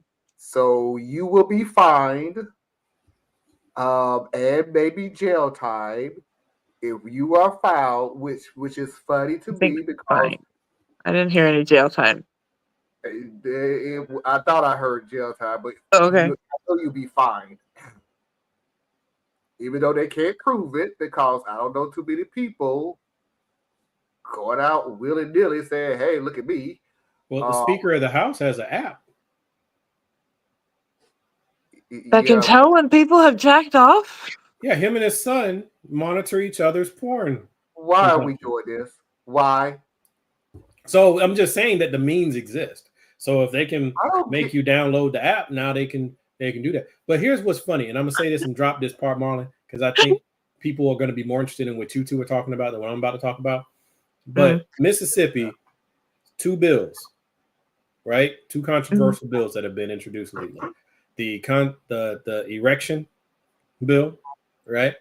And mhm. then the other one that says if you're an illegal immigrant and you are arrested, you can be confined in prison for any an indeterminate amount of time.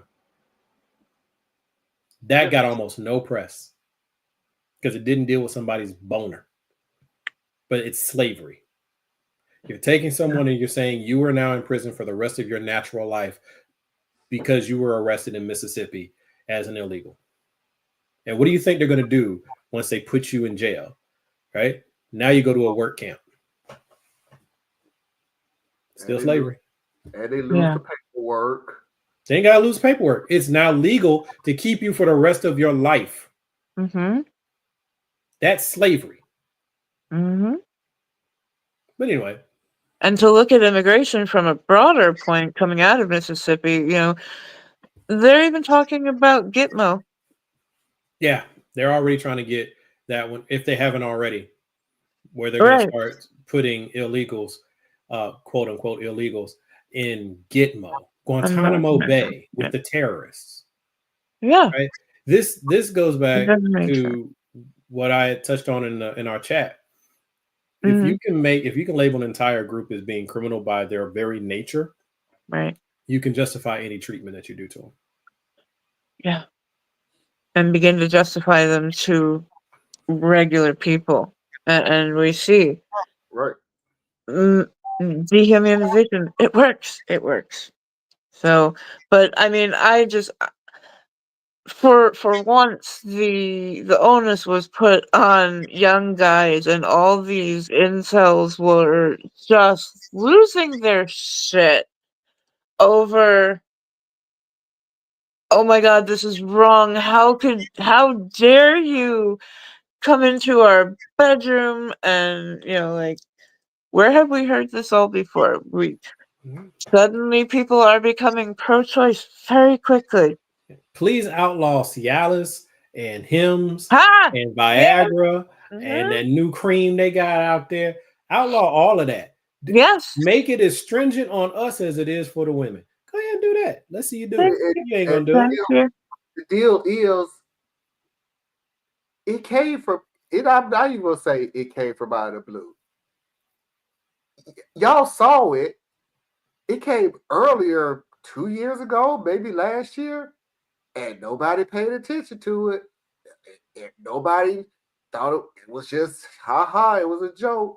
As soon as Virginia said, you want to watch porn, we're gonna need your photo ID and your information logged Right. in for you to Yeah, go we got ahead to and watch protect the this. young people. Yeah. So yeah, Hey, that's funny. Yeah, okay. But this is one of those points, Marlon, where I was saying where you gotta know, you gotta first of all, you gotta be willing to identify your enemy and call them that. Okay, that's the first Mhm. one. But having determined who is your enemy, what ideology camp is your enemy, you oppose them in everything. Because, like Yes. me, I personally feel that porn is way too prevalent. I believe that the industry is far too unregulated. I've Mm, seen far too many horrible things that have happened to men and women in that industry. mhm. And they're just a step above prostitutes as far as how the world view, how Americans view them. So I think that it's a serious problem, but I'm not going to line up with the Republicans and say, hey, I'm going to ride with you on some legislation. No, I'm not. No, I'm going to oppose you all the way because I know your motivation is going to be cruelty. You're not doing this to help protect the people in the industry. Okay. You're doing it because of your own ideology. Huge difference. Yeah, once again, is you're thinking inward. It's all about you and what you're comfortable with, but not what is right for a society and what makes us all safe. Because Yeah. we still live in a society where, and I'm not jumping on you, Anna, because what you Mm, said absolutely correct. What makes us feel safe? Yeah. What makes some of us feel safe? Because what makes yeah. some of us feel safe makes others not feel Terrified. safe. It's terrifying. Mhm. That's what the whole argument against the queer community is, in my opinion. I think people are opposed to it not because of anything they found in the Bible, because you can find all kinds of stuff in there, Yeah, and, you can and that find whatever argument you has want been to find. broken down. I'm Yeah. sorry. No, I agree with you. Yeah, you can Oh, find whatever you want to justify Yeah. what your thought process is. you know what I'm saying? So, but I think what it is because if you are not queer of whatever stripe, Mhm. it can feel icky, right? I knew So you were like, gonna bring that word up. I'm just Yeah, saying that's Yeah, the word. That's oh, what it is. People get the you're correct. heebie-jeebies, You are. right? They Yeah. see two men kissing and they're like, "Ooh, I would never want." Ooh, no. Right? See Yep. two women kissing, you're like, "Well, that's still wrong, but how cute are they?" Right? Like, but Yep. it's still a matter of you're putting your filter into it, and Yes. then you're saying that makes me feel a certain way, which either one can be your latent homosexuality, where you're a little intrigued and you are afraid to admit it, or two, you are truly repulsed by it. Either Yeah. one, doesn't matter. But once you decide that because this makes me feel this way, even though it doesn't have a direct impact on me, oh, I must now change the world to protect my feelings from Yeah. that. Now, there are times where you got to, rules are needed to help protect people's feelings. Like, I don't need to see somebody getting slaughtered in the street, right? And Right. that's still about my feelings. So, but it's just it's so bothersome. A drag queen reading to kids. It makes people feel. You're right. some Feel a type. certain way. Yep. Yeah, but a random person going into a school with a firearm, you'll write that off as an exception. That person had a screw loose, Yeah. so that person was defective. We can write that one off. But Bill puts on a dress and some makeup and goes and reads a book, and now you think he's grooming every child in the room. Yep. That is ridiculous. Your Mhm. child needs to be protected from Bill in a dress, but it doesn't need to be protected from Bill with a gun. There No, are still shootings regularly in schools. Just because they aren't talked about, they aren't headline news, doesn't mean they aren't happening with great regularity. Sorry, absolutely. Marlon, I didn't mean to cut you off. No, I was just saying yes. Oh, with But the erection bill, is there an Hmm? exception for those who are like, say under 5 or over 10, I inches, don't. inches I'm talking about.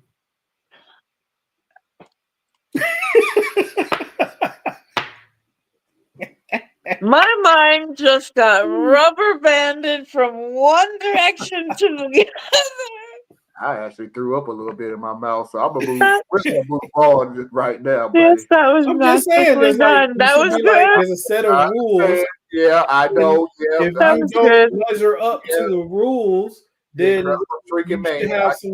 Yep, I Oh, got. damn. Well, we're gonna go ahead and move on to the last video of the night. Last Basically, this is the what I was telling y'all. This is the just a garbage salad, just crap, just to throw crap out there because they had paper Okay. and pencil left over, and they wanted to use it up. And finally, a category I'll call general politicking. Lots of words for show and to rile people up if the aforementioned actions didn't do so already. The first order in this category is called Restoring Freedom of Speech and Ending Federal Censorship, which states, quote, over the last 4 years, the previous administration trampled free speech rights by censoring American speech on online platforms, often by exerting substantial coercive pressure on third parties, such as social media companies, to moderate, deplatform, or otherwise suppress speech that the federal government did not approve. It then bars federal government employees and tax dollars from being used to unconstitutionally abridge the free speech of U.S. citizens. This, along with the revocation of the Biden-era order about safe and secure development of AI, are some of his first major favors to the tech billionaires who paid Trump off. It could be used to bar any sort of federal investigation into social media platforms in the future on the grounds of First Amendment protections, even though social media platforms themselves are private entities and are thus not bound by the First Amendment. This is trying to get around that by saying, hey, we can't force them to do anything through substantial coercive pressure, because the First Amendment says so. Next, we have an executive order titled Ending the Weaponization of the Federal Government, which states, quote, the prior administration and allies throughout the country engaged in an unprecedented third world weaponization of prosecutorial power to upend the democratic process. It targeted individuals who voiced opposition to the prior administration's policies with numerous federal investigations and politically motivated funding revocations, which cost Americans access to needed services. The Department of Justice even jailed an individual for posting a political meme. And while the Department of Justice has ruthlessly prosecuted more than 1,500 individuals associated with January 6th and simultaneously dropped nearly all cases against BLM rioters. I believe the political meme reference, and I'm not sure, but I think it's about a guy named Douglas Mackey, who was convicted in 2023 of election interference. Prior to the 2016 election, according to the DOJ, Mackey, quote, tweeted an image depicting an African-American woman standing in front of an African Americans for Hillary sign. The ad stated, avoid the line, vote from home, text Hillary to 59925 and vote for Hillary and be a part of history. The fine print at the bottom of the deceptive image stated, quote, must be 18 or older to vote, 1 vote per person, must be a legal citizen of the United States, voting by text not available in Guam, Puerto Rico, Alaska, or Hawaii, paid for by Hillary for president 2016. That was all a lie, obviously. But according to this executive order, he was persecuted for posting a political meme. The executive order then orders the DOJ and Director of National Intelligence to investigate activities over the last 4 years where actions were taken that, quote, appeared to have been contrary to the purposes and policies of this order. The purpose and policy of the order, of course, being to give free rein to the people who break the law in furtherance of Trump's mission. His next action was titled Delivering Emergency Price Relief for American Families and Defeating the Cost of Living Crisis. It blames Biden for an inflation crisis and orders the heads of all executive departments and agencies to take, quote, appropriate actions to lower the cost of housing and expand housing supply, eliminate unnecessary administrative expenses and rent-seeking practices that increase healthcare costs, eliminate counterproductive requirements that raise the cost of home appliances, create employment opportunities for American workers, including drawing discouraged workers into the labor force, and eliminate harmful coercive climate policies that increase the costs of food and fuel.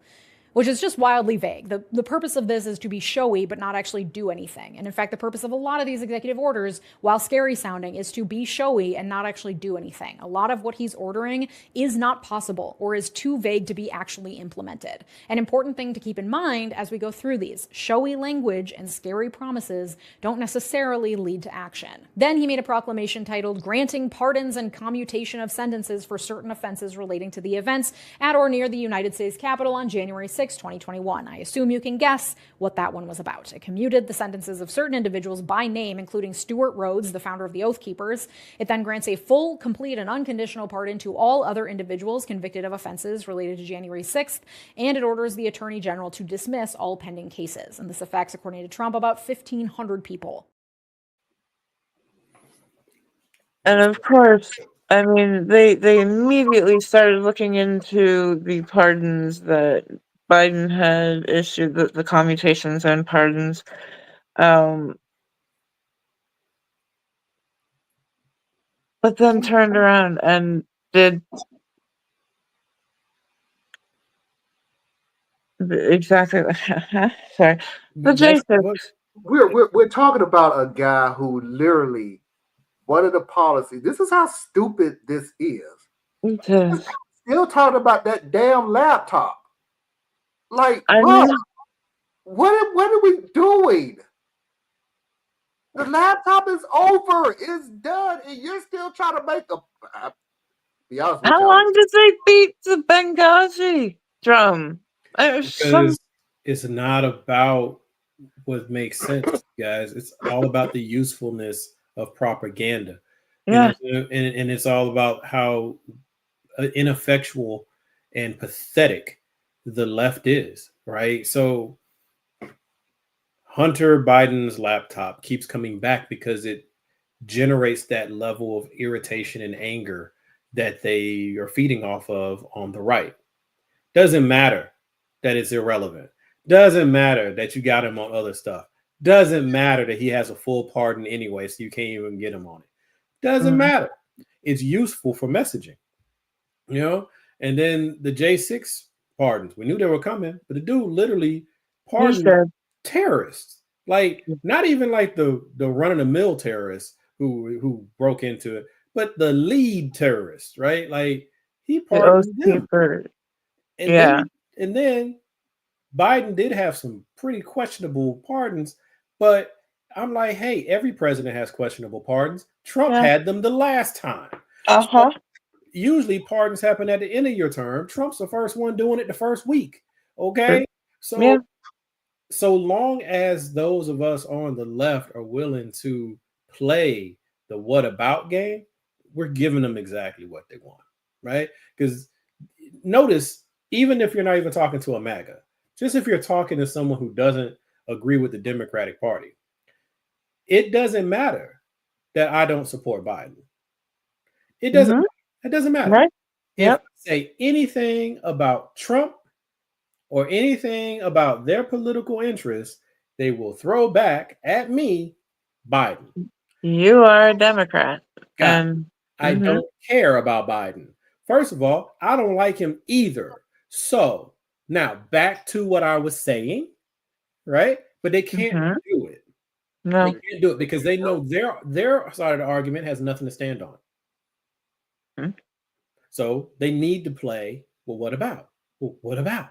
Well, what about? And then we play along with it, which makes us just as crazy. And then they still get to win because all they wanted was to get you off topic. So should we say go ahead, look at the laptop, then you aren't looking at, I don't know, Project 2025 stuff? No, I think you The ignore the laptop. situation was closed a long time ago by Tucker Carlson. The whole situation was closed by Tucker Carlson on air. Right. So, but that's how they play the game is, yeah, but let's pretend that that dude did not tell them that they lost the laptop. They lost the thumb drive.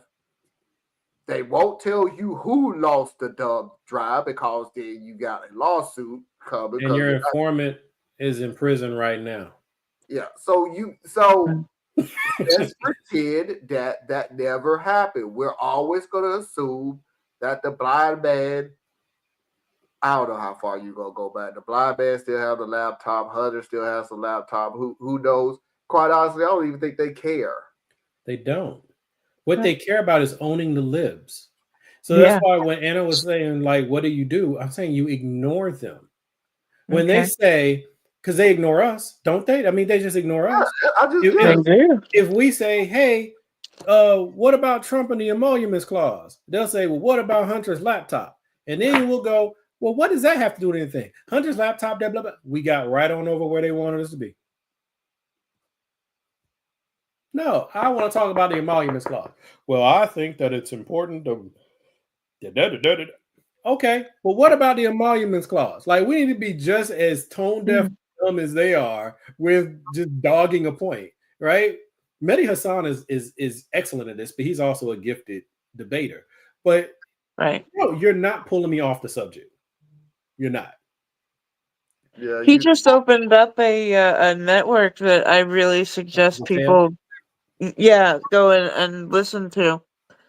Yeah, I've been paying attention to Zateo for about a year now. Yeah. And I think people are starting to notice him a little bit more because of Fran. Which, whatever, if it gets you over there, it's good. It's good journalism. He's always been really good at challenging ideas and actually not letting people get off of the talking point. Slide around on talking points all day. So Right. it's good. Yeah. I've been You're always watching gonna Mehdi reach for different people. a decade now. Cool. Yeah. I really. He's one of the few people that I don't have much to nitpick through. I mean, the thing with Mehdi is, if you're going to offer a criticism, in my opinion, if you're going to offer a criticism of Mehdi, is that he is hyper focused on Gaza. So, which reasonably, it's just like me being hypersensitive on Black Americans, right? It's right. So there's your criticism, right? He can get in there and he's biased, and it's clear that he's biased, but fine. He wears his bias right on his sleeve, and he's going to sit there and tell you, I'm going to speak for a community that no one wants to listen to. And since you want to talk about them, I want to hear you talk about them for real, right? So I like that about him. But then also you can give him any other subject, and he'll get with you, because he used to be doing a lot of Oxford debates. Like, go on YouTube and search Mehdi Hassan debates. He's got some really good stuff going all the way back to the last Iraq War. Is that all right? Thank you. Iraq and Afghanistan. Yeah. Yeah. Ooh, 20 years. Yeah. All right. All right, everybody. That is it. I am so blessed because this is the least amount of work I've ever done on this show. I truly appreciate it, because I know beyond a shadow of a doubt there was no way I was going to be able to do this show without this, Anna. So thank you so much. I should be back and ready by next Saturday, where we go ahead and get back on the schedule. And I was correct on the fact that February is going to be a short month, because February is a short month, and March is going to be the longest month. But it's also my birthday month, so I can suck it up. I'll take one for the team. Oh no, it's my anniversary month in March, so yeah. Ooh. But it don't take much for me to be like, hey, I can't make it, guys. Yeah, I know. Tell everybody where they can find you. Hey, I drop some content periodically on Complex Mind, Simple Man. So, check that out. If you're not already subscribed, consider doing so, or not, whatever. And usually you'll find me here. Anna? You can find me at borreliaetc.com. It's BORRELIAETC.com. And also here, of course. Ladies and gentlemen, boys and girls, children of all ages, non-conforming individuals, and of course, I'm assuming you're legitimate club. I appreciate this. I appreciate Anna. And until next time, we will see you when we see you. Peace. Main thing I leave everybody with, what are you going to do about it? Yeah. What are you going to do? Yeah. You're already upset. Now what?